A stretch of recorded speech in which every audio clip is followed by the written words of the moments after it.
कोई धन चक्रवृद्धि ब्याज पर 3 वर्ष में अपने का 3 गुना हो जाता है, वही धन उसी दर से कितने वर्षों में 9 गुना हो जाएगा। यहाँ अगर कोई राशि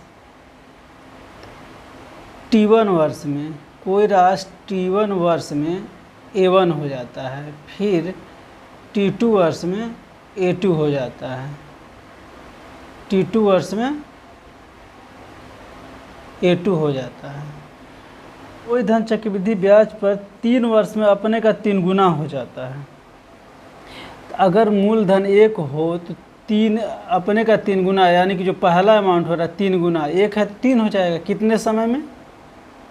जो T1 आपका होगा वो 3 वर्ष है, 3 वर्ष में अपने का कितना हो जा रहा है? 3 गुना हो जा रहा है। अब कह रहा है कि कितने समय में, T2 का मान पूछ दिया है और कह रहा है कि 9 गुना हो जाएगा। अब कितने समय में 9 गुना हो जाएगा? तो हमको ये जो फार्मूला मिला है कि A2 पे घात T1 बराबर A1 पे घात T2, तो हमको T2 निकालना है। दूसरा समय पूछ दिया है कि कितने समय में 9 गुना हो जाएगा, तो हमको ये मान नहीं पता। तो यहाँ हम क्या करेंगे, A2 की जगह पे 9 रख देंगे। T1 का मान दिया हुआ 3 वर्ष, A1 का मान कितना है? 3, यहाँ से 3, और इस पे घात T2 हमको निकालना है। तो हम देख रहे हैं 3 पे 9 पे 3 घात है, तो 3 पे 2 हो जाएगा, फिर 3 तो है ही है, 3 का वर्ग बराबर 9 बराबर 3 पे घात T2 है। यहाँ देख रहे हैं 3 पे घात 3 दूना 6 हो जाएगा बराबर 3। जब बेस समान होता है तो ऊपर के घातांक को हम तुलना कर लेते हैं, T2 का जो मान है 6 वर्ष आ जाएगा। या इस प्रश्न को इस तरह से भी हल कर सकते हैं कि कोई धन अपने का 3 गुना हो जा रहा है। अपना अगर ये अमाउंट P1 हो और अपने का कितना हो रहा है? 3 गुना, 1 से 3 हो रहा है। कितना समय में हो रहा है? 3 वर्ष में हो रहा है। तो जो 3 वर्ष के लास्ट में ये जो 3 गुना है, ये इसके अगले 3 वर्ष के लिए किसका काम करेगा?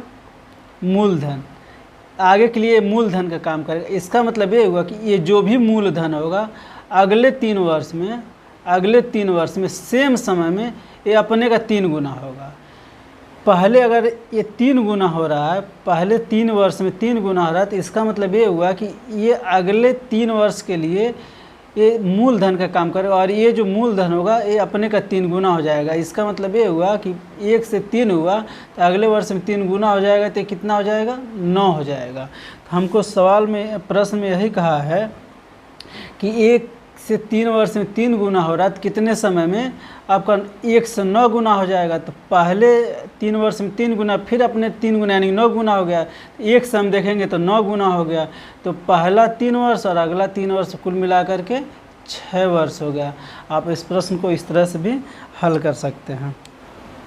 4% वार्षिक ब्याज की दर से 2 वर्ष में किसी धन के चक्रवृद्धि ब्याज और साधारण ब्याज में अंतर 8 रुपया है, वह धन ज्ञात कीजिए।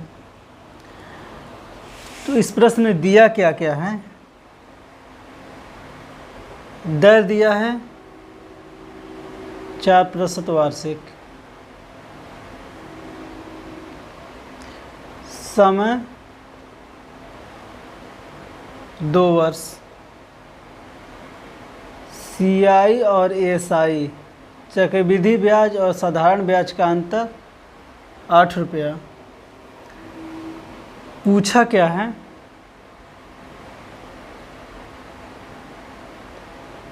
मूलधन P। यदि 2 वर्ष है, 2 वर्ष के लिए अगर मुझसे मूलधन पूछ रहा है तो इसके लिए फार्मूला होता है कि मूलधन बराबर CI SI का अंतर गुणे 100 बटा दर पे घात 2। तो हमको CI और SI का अंतर कितना दिया? 8 दिया है। 100 दर कितना दिया हुआ है? 4%। यहाँ रख देंगे मान, तो आ जाएगा 25 चौका 100, 25 पे 2 घात है, यानी 8 गुणे 25 गुणे 25, 5000 रुपया। आपको एक और तरीका बताया गया है कि जब आपको ब्याज का दर दे दिया है तो इसका आप फ्रैक्शन बनाएंगे, तो 4% का फ्रैक्शन कितना होगा? 1/25। 1/25 तो जितना समय दिया रहता है उसके हम जो फ्रैक्शन का बेस रहता है, हर रहता है, उसके घात के बराबर हम मूलधन मान लेते हैं। इस तरीक़े से अगर हम हल करेंगे तो हम इसके घात के बराबर, समय के घात के बराबर मूलधन मान लेंगे, तो 25 पे 2 घात देंगे तो 625 मूलधन हो जाएगा। 625 को हम 4% वार्षिक ब्याज की दर से पहले साल का ब्याज निकालते हैं तो कितना आ जाएगा, 25 यूनिट आ जाएगा। यानी 1/25 के हिसाब से निकालिएगा तो दूसरे साल का निकालिएगा तो भी 25 आ जाएगा। और आप चक्रवृद्धि ब्याज निकाल रहे हैं तो इसका मतलब है कि इस ब्याज पे भी ब्याज निकालिएगा, तो ब्याज पे ब्याज निकालिएगा तो कितना आ जाएगा, 25 का 1/25, 1 यूनिट आ जाएगा। जबकि प्रश्न में CI और SI का अंतर कितना दिया हुआ, 8 दिया हुआ। तो हम आपको बताएं कि जो पहले आप निकालते हैं मूलधन पे जो ब्याज निकालते हैं, तो 25 से 25 क्या हो गया, ये आपका सिंपल इंटरेस्ट हो गया। और ये इस सिंपल इंटरेस्ट के साथ अगर हम ब्याज पे ब्याज निकाल लेते हैं तो क्या हो जाता है, कंपाउंड। तो ये टोटल हो गया कंपाउंड और ये आपका हो गया सिंपल। तो यानी कि कंपाउंड और सिंपल का अंतर जो 1 यूनिट आ रहा है, 1 यूनिट किसके बराबर है, 8 रुपये के। तो जब 1 यूनिट बराबर 8 रुपये के, तो आप मूलधन कितना मान रहे हैं, 625। तो 625 में 8 का गुना कराइएगा, 8 × 5 = 40, 4 8 2 16 4 20 2 और 8 × 6 = 48 2 50, 5000 रुपये। इसका एक तरीका और है, हम क्या करते हैं, पहले हम सिंपल इंटरेस्ट हम निकालते हैं। 2 वर्ष के लिए अगर हम सिंपल इंटरेस्ट निकालेंगे 4% के हिसाब से, 4% वार्षिक हिसाब से, तो क्या होगा, पहले साल का 4% काम करेगा, दूसरे साल का 4% होगा, तो कुल हमको कितना हो जाएगा, 8% साधारण ब्याज निकालेंगे।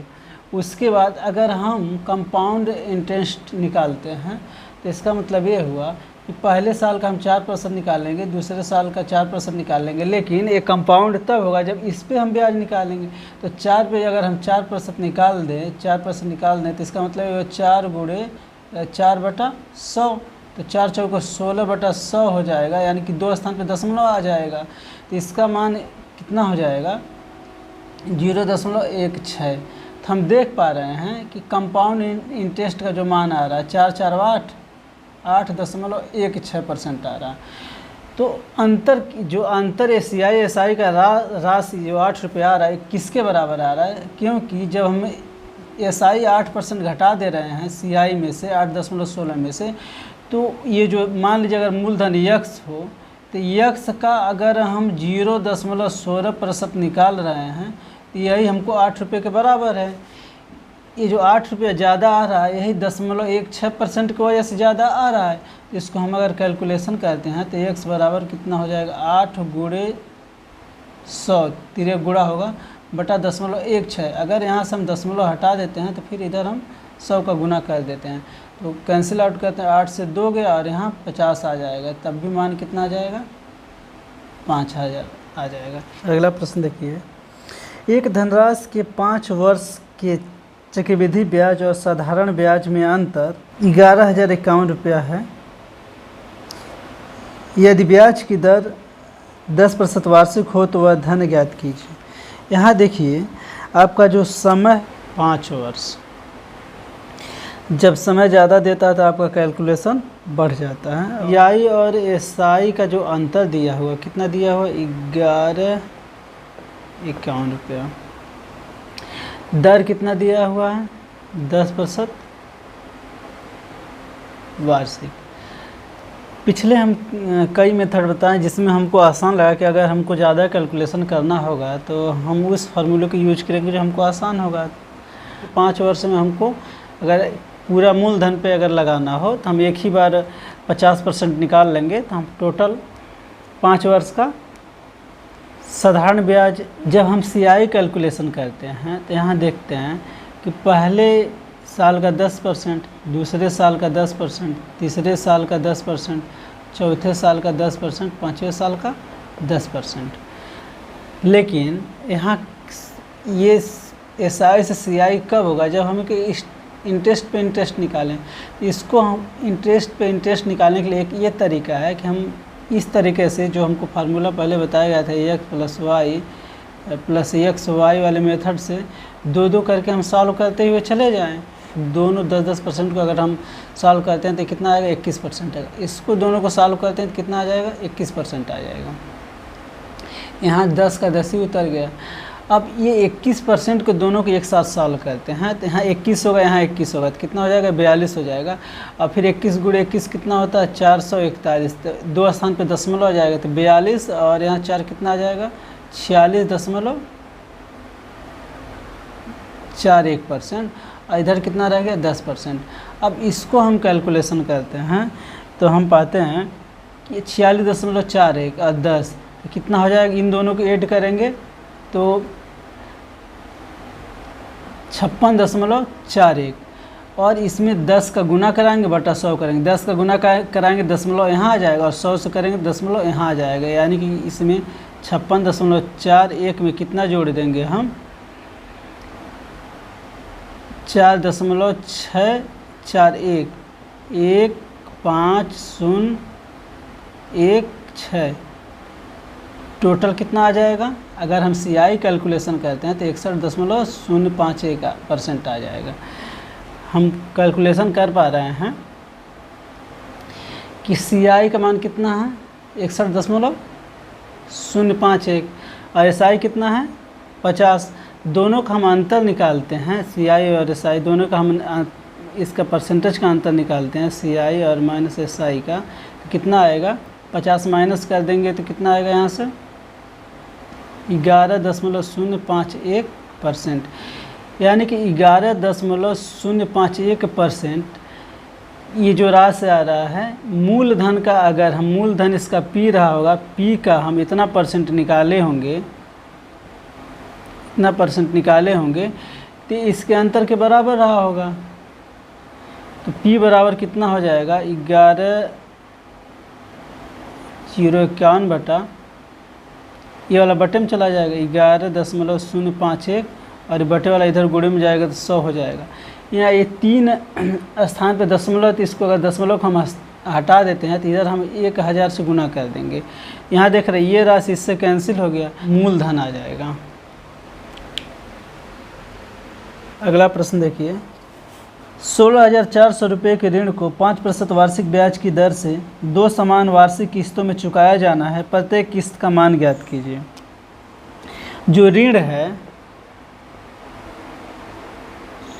16,400 रुपये, समय कितना है,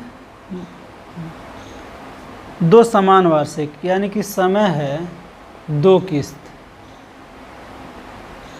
2 किस्त में। जो ब्याज लग रहा है दर आपका 5% वार्षिक। दर का हम फ्रैक्शन निकालेंगे तो कितना आएगा, 1/20। इसका मतलब 2 किस्त में अगर हमको देना है तो पहला किस्त को देने के लिए 20 से वह राशि कितना हुआ होगा, 21 हुआ होगा। अगले साल की जो अगले किस्त के लिए अगर हम अमाउंट देंगे, अगले साल के लिए जो किस्त दिया जाता है हमको 20 के वर्ग के बराबर होता है, यानी कि 400 से 441 हो जाएगा। तो हमको क्या करना है, हमको किस्त को बराबर देना है। इस वजह से इसमें हम 21 का गुना कराएंगे, 21 का गुना कराएंगे तो कितना हो जाएगा, इसका मान आ जाएगा आपका 420। ये कितने, इसका कितना आ रहा है, 441, यानी कि ये दोनों किस्त आपका समान हो गया। तो जो कुल आपका जो ऋण लिया हुआ धन है वो कितना है, 420 से और ये 400, तो 820 जो आपका दिया हुआ है वो कितना दिया हुआ है, 16,400 रुपये। तो 820 16,400 निकालेंगे तो 1 शून्य से 1 शून्य कट जाएगा, यहाँ कितना आ जाएगा, 20 रुपये। तो जब 1 यूनिट का मान 20 आ रहा है तो हमको एक की किस्त कितना देना है, 441। तो 20 में गुना कराएंगे तो 2 का 2, 4 दूना 8, 4 दूना 8, 8,020 रुपये। ये आपका सबसे बेहतरीन है। आप इस तरह से आप हल कर सकते हैं इस सवाल को। जब भी किस्त हमको दिया जाता है इस बात का आप ध्यान दीजिएगा कि जो भी दर रहेगा 20 से पहले साल के लिए 21 देगा तो अगले साल के लिए 20 के वर्ग के बराबर, अगले 21 के वर्ग। उसके अगर 3 किस्त की बात बोले तो 20 पे 3 घात, 21 पे 3 घात। अगर 4 किस्त की बात करें तो 20 पे 4 घात, 21 पे 4 घात। और हमको क्या करना, सबको बराबर कर देना। तो सबको बराबर करने के लिए इसमें हम 21 के गुना कराएंगे, इसमें 21 पे घात स्क्वायर के गुना कराएंगे, इसमें हम 21 पे घात क्यूब। तो वैसे इधर भी गुना करा करके यही बात 21 पे क्यूब का गुना कराएंगे, इसमें 21 का स्क्वायर का, इसमें 21 का, इसमें कुछ नहीं। और ये हम क्या करें, ये सबको स्क्वायर करके जोड़ देना, ये मूलधन के बराबर हो जाएगा जो ऋण दिया हुआ, और एक किस्त का मान निकाल देंगे। ये तरीका है अगर एक से ज़्यादा किस्त दे रहा है तो।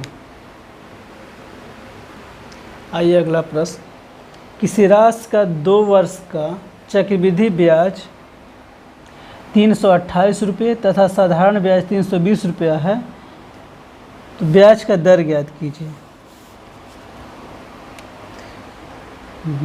क्या दिया है, SI सिंपल इंटरेस्ट कितना दिया हुआ, 320 रुपये, 320 रुपये 2 वर्ष के लिए। 1 वर्ष के लिए आपका कितना हो जाएगा SI, 160 रुपये।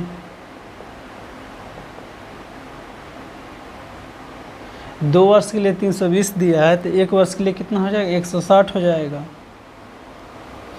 जबकि हमारा CI कितना दिया हुआ है, 328 रुपये। तो हम CI और SI का अगर अंतर निकालेंगे तो 328 माइनस 320 करेंगे तो कितना आ जाएगा, 8 रुपये आ जाएगा। इसका मतलब ये हुआ कि जो 1 साल का साधारण ब्याज रहा होगा, इस साधारण ब्याज पे, क्योंकि 2 ही साल का आपका CI है, तो इसका मतलब हो गया कि हम 160 पे हम जो भी इसका दर निकालना है, इसका हम 8% निकाले होंगे तो 8 रुपये के बराबर आया होगा। तभी तो ये 8 रुपये इसमें जुटा है, इस वाले में जुटा है, तो ये 8 रुपये इसमें जुटा है तो कंपाउंड हुआ, क्योंकि ब्याज पे ब्याज निकला हुआ 8 रुपया है। तो अगर जो भी राशि रहा होगा, हम इस राशि पे 160 पे अगर हम 8% निकालते हैं तो हमको किसके बराबर होगा, 8 रुपये के। तो 8% जो है 8 और बटे में है तो 3 गुणा हो जाएगा 100 बटा 160। 1 शून्य से 1 शून्य कैंसिल, और 8 से काटिएगा तो 2 आएगा, 2 से इसको काटिएगा तो 5% आ जाएगा। और देखिए आप क्या करिए, अब मान लीजिए कि यहाँ कोई मूलधन रहा होगा, मूलधन जो बात कर रहा, 2 वर्ष की बात कर रहा, तो पहले साल का जब हम साधारण ब्याज निकाले होंगे तो कुल दिया हुआ है 320 रुपया। तो पहले, क्योंकि साधारण ब्याज हर साल समान होता है, तो 320 है, तो पहले साल का हम अगर निकालेंगे कितना होगा, 160 रुपया होगा। दूसरे साल का अगर हम साधारण ब्याज निकालेंगे तो भी कितना होगा, 160 होगा। तभी तो 2 वर्ष के लिए 320 हुआ है, तो कितना हो जाएगा, 160 ही हो गया। और क्या है, जब हम ब्याज पे ब्याज 8% निकालते हैं, तो जो यहाँ निकालते हैं, तो यहाँ जो मान आता है वो क्या आता है, ये पूरा आपका CI शो करता है, पूरा आपका कंपाउंड इंटरेस्ट शो करता है। अरे ऊपर का जो 2 मान है ये आपको SI यानी सिंपल इंटरेस्ट शो करता है। तो यानी CI और SI का हम अंतर निकाल रहे हैं 8 रुपया, इसका मतलब यहाँ 8 आया होगा। जैसे हम पहले निकालते थे फार्मूले पे, हम मान लेते थे कि कोई दर रहा होगा, उसका हम निकालते चले जाते थे, तो यहाँ कितना 8 आया होगा। तो इसका मतलब ये हुआ कि 160 का हम 8% निकाले हैं तो 8 आया होगा। तो यही बात हम पूरा रिटर्न हो गए।